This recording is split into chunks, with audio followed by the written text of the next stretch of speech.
Assalamualaikum warahmatullahi wabarakatuh. Pada kesempatan kali ini kita akan mempelajari tentang konsep dasar dari psikologi komunikasi.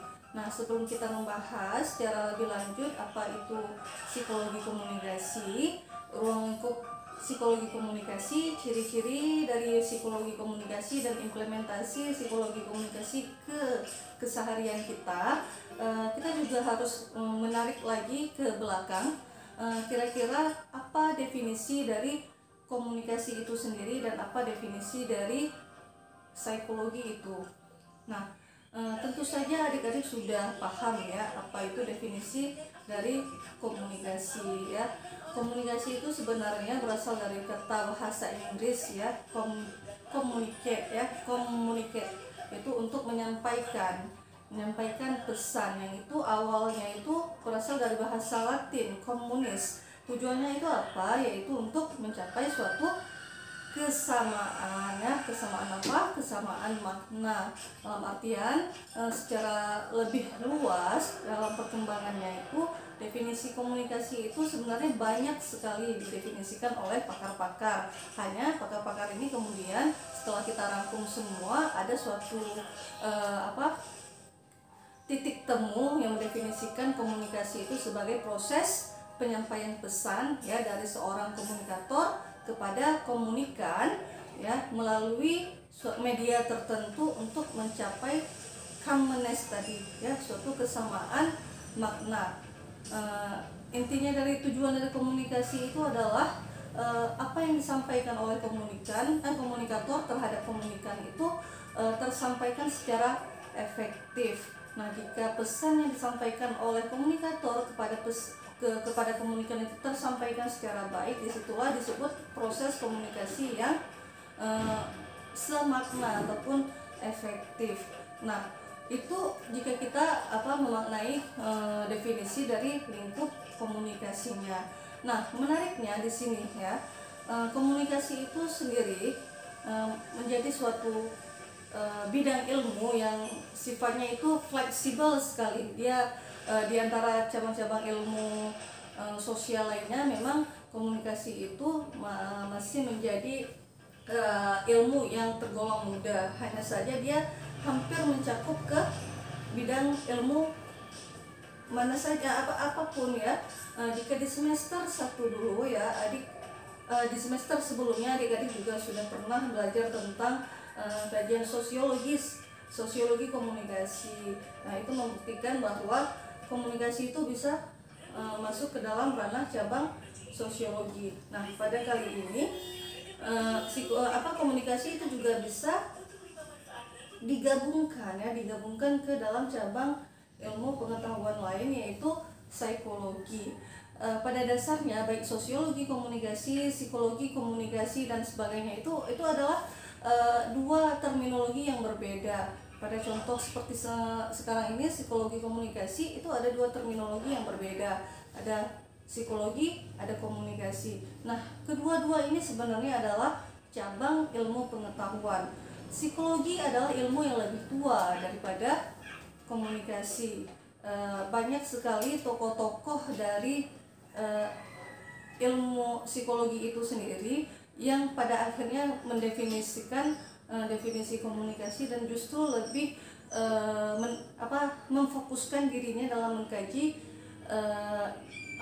kajian-kajian komunikasi, sehingga pada dasarnya komunikasi itu tidak bisa dia digabungkan dengan bidang ilmu lainnya dan harus dipelajari secara tersendiri ya, karena komunikasi itu sifatnya sangat kompleks. Nah, bagaimana relevansi komunikasi, bidang ilmu komunikasi itu sendiri terhadap kajian psikologi? Sebenarnya itu sangat berkaitan ya. Kita juga merujuk dulu kepada definisi dari psikologi itu sendiri. Jika tadi komunikasi itu definisinya adalah proses penyampaian pesan dari seorang komunikator terhadap komunikan, maka psikologi itu adalah ilmu yang mempelajari tentang kejiwaan ya, ataupun mental. Jadi ada dua, jika kita pecahkan ya, dari kata psikologi itu muncul dua kata, yaitu psiko dan logi. Nah, psiko ataupun psyche itu sendiri itu didefinisikan sebagai jiwa ataupun mental, sedangkan logi itu juga kita kembali ke bahasa Latin yang berasal dari kata logos, itu berarti adalah ilmu. Jadi psikologi itu adalah ilmu tentang jiwa ataupun mental, atau kita juga lebih mengenalnya itu jika kita sederhanakan lagi, psikologi itu adalah ilmu yang mempelajari bagaimana jiwa ataupun mental ataupun perilaku seseorang itu bisa terbentuk. Nah, kaitannya dengan komunikasi itu seperti apa sehingga konsep dari psikologi dan komunikasi itu dijadikan satu kajian. Kita juga menarik di sini dikatakan ya bahwa sebenarnya di dalam perkembangan tumbuh kembangnya manusia itu ya, the most important agency through which the child learns to be human is communication, verbal also non-verbal. Itu menunjukkan bahwa sebenarnya hal yang terpenting ya di dalam perkembangan manusia itu ketika anak-anak itu tumbuh kembang itu adalah proses komunikasi, baik itu verbal ataupun non-verbal. Jadi kita bisa melihat contoh jika adik-adik pernah mendengar berita ya, kenapa kok ada anak ataupun manusia yang mungkin sedari kecil dia dikurung di kerangkeng, di kandang sapi ataupun di atap ataupun dan sebagainya, kemudian ketika dia dilepas ya ke dunia luar, cara berbicaranya ataupun cara berperilakunya itu enggak seperti orang pada umumnya. Nah, itu menunjukkan perkembangan manusia itu sangat tergantung pada proses komunikasi yang dia terima. Anak-anak yang mungkin dia sudah dikurung sedari kecil itu dia tidak pernah melakukan interaksi dengan orang lain, berkomunikasi dengan orang lain. Jadi dia tidak paham ya bagaimana cara dia harus mengekspresikan diri, bagaimana cara dia berbicara, sehingga tumbuh kembangnya pun akan menjadi terhambat. Itu salah satu contoh.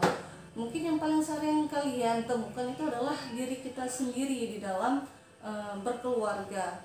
Kenapa kok bisa kita ini tumbuh berbeda dengan teman-teman kita yang lainnya? Misalnya kita tumbuh menjadi kita pernah menemukan orang-orang yang sifatnya itu pemarah ataupun sifatnya itu pemalu. Pun ada juga orang-orang yang kita lihat anaknya supel, ramah ya, terbuka, public speakingnya bagus, percaya diri. Itu juga berkaitan dengan bagaimana proses dia tumbuh dan bagaimana proses komunikasi yang dia peroleh. Mungkin saja anak yang pemalu itu ketika dia di rumah dia sering dibentak ataupun sering dijatuh-jatuhkan mentalnya, baik itu dikasarin mungkin ya, ataupun ada kata-kata yang sifatnya itu tidak enak didengar, menjatuhkan mental anak. Misalnya, kamu itu bodoh, kamu itu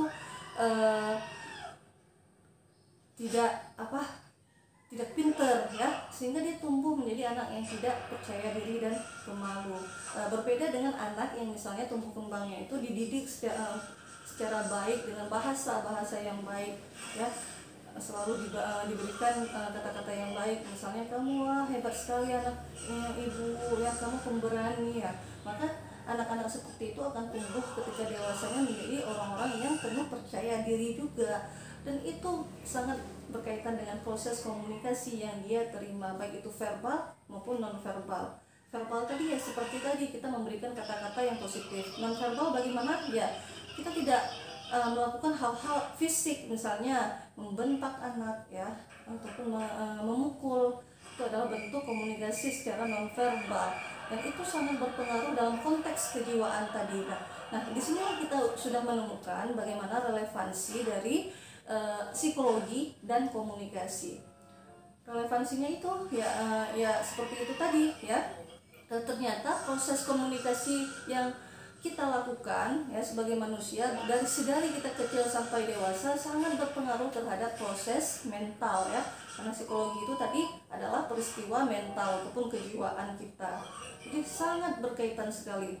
Jiwa kita, mental kita ya, perilaku manusia yang terbentuk itu bisa kita lihat dari bagaimana proses komunikasi yang ada di sekitarnya itu bisa kita kaji ya. Jadi baik orang psikolog itu ketika dia memberikan terapi kepada orang yang sakit mentalnya, itu pasti dia akan menelaah orang-orang di sekitarnya itu bagaimana memperlakukan dia. Kita bisa lihat juga dalam contoh kasus ya, kenapa kok banyak sekali kasus bunuh diri ya artis-artis Korea. Kita tahu banyak sekali ya artis Korea yang kita dapatkan bunuh diri. Ternyata secara jiwa, secara mental mereka goyah ya. Karena apa? Banyak tekanan-tekanan baik secara verbal non verbal dari netizen di sosial media yang menjudge, menghakimi, sehingga dia merasa tertekan secara jiwa dan akhirnya bunuh diri. Dan itu kenapa kok bisa terbentuk ya, terjadi seperti itu ya karena proses komunikasi yang mereka terima tadi, hinaan, bullying dan sebagainya, itu akan berpengaruh kepada jiwa seseorang ya, sehingga tertekan secara mental. Pada akhirnya dampaknya itu adalah dia menarik diri dari kehidupan sosialnya, sehingga berakibat parah kepada bunuh diri tadi ya. Itu adalah contoh bagaimana komunikasi sangat berpengaruh terhadap kondisi psikologinya kita. Contoh lainnya juga mungkin penerapan dari komunikasi terhadap ranah kejiwaan ataupun psikologi pada diri kita sendiri juga.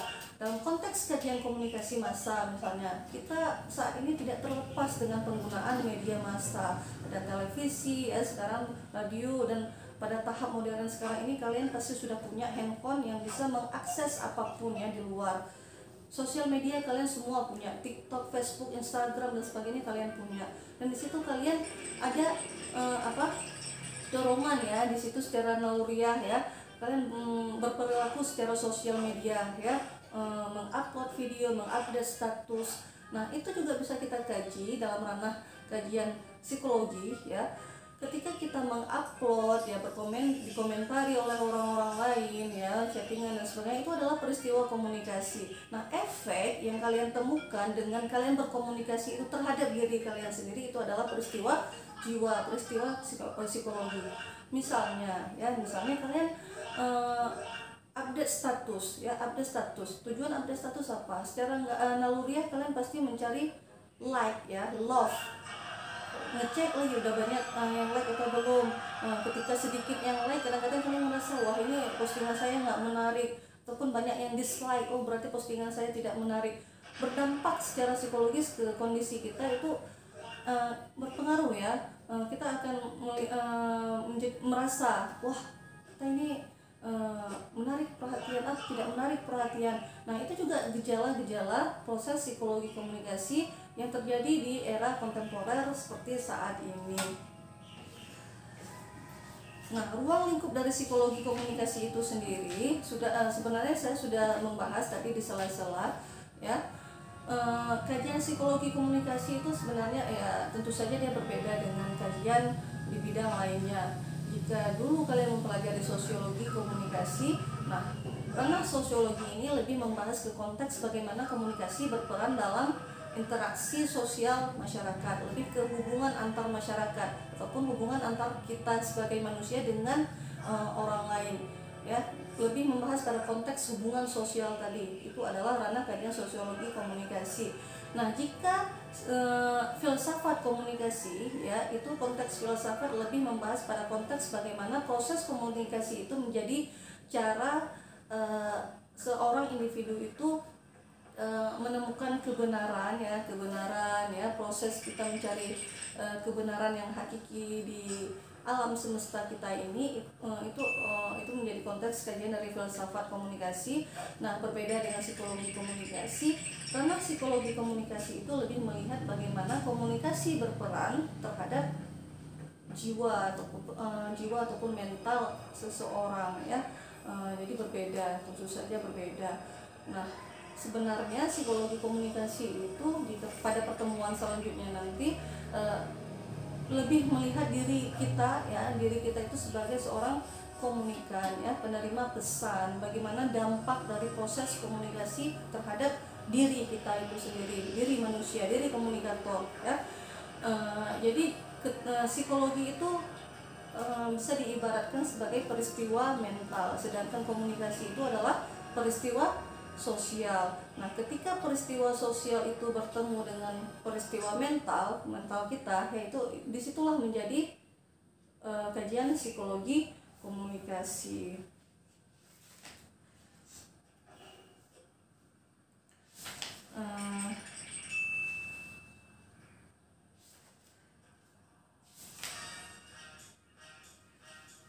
Nah, pada materi yang lebih lanjut di sini kita lihat ya bagaimana penggunaan psikologi komunikasi itu dalam implementasi sehari-hari. Pada dasarnya kegunaan psikologi komunikasi itu sejalan dengan tujuan dari komunikasi itu sendiri, yaitu terbentuknya komunikasi yang efektif ya. Kita tidak akan efektif dalam berkomunikasi ketika kita tidak memahami diri kita sendiri, dan begitu juga kita tidak memahami kondisi orang lain. Ketika kita tidak memahami diri kita sendiri, maka kita tidak bisa mengekspresikan diri kita itu seperti apa. Dan ketika kita tidak memahami lawan bicara kita, maka kita tidak akan bisa menempatkan diri kita ke lawan bicara kita seperti apa, sesuai dengan hal yang bisa diterima oleh lawan bicara kita, sehingga ketika itu terjadi komunikasi tidak akan efektif. Bagaimana kita bisa memahami diri kita sendiri, bagaimana kita bisa memahami diri orang lain, maka kajian psikologi ini yang perlu kita pahami. Ada istilah ya, sebelum kalian mengenal orang lain, maka kenalilah diri kalian sendiri dulu. Jika kalian tidak mengenali diri kalian sendiri, kalian tidak akan bisa menempatkan diri itu kepada orang lain seperti apa. Nah, komunikasi efektif itu juga akan terjadi seperti itu ya.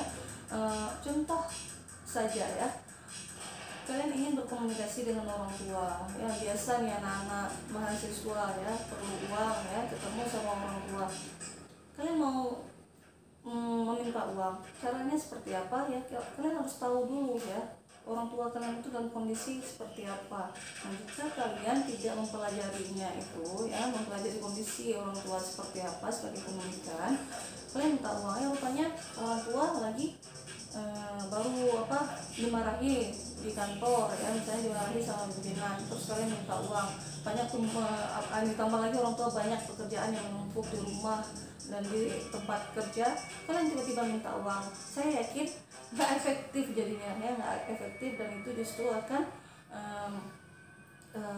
menimbulkan masalah yang lain, bukan kalian mendapatkan uang jajan, tetapi yang ada orang tua marah. Kan tujuan dari psikologi komunikasi itu sebenarnya di situ ya, kita mencoba untuk memahami supaya dapat dimengerti, mencoba untuk mengerti untuk dimengerti ya, seperti itu. Nah, untuk materi hari ini sebagai konsep dasar saya pikir itu sudah cukup ya. Adik-adik juga bisa mempelajari lebih lanjut secara mandiri di buku psikologi komunikasi ini, juga di internet juga banyak materi tentang psikologi komunikasi. Secara definisi kalian bisa temukan sendiri ya. Terima kasih. Assalamualaikum warahmatullahi wabarakatuh.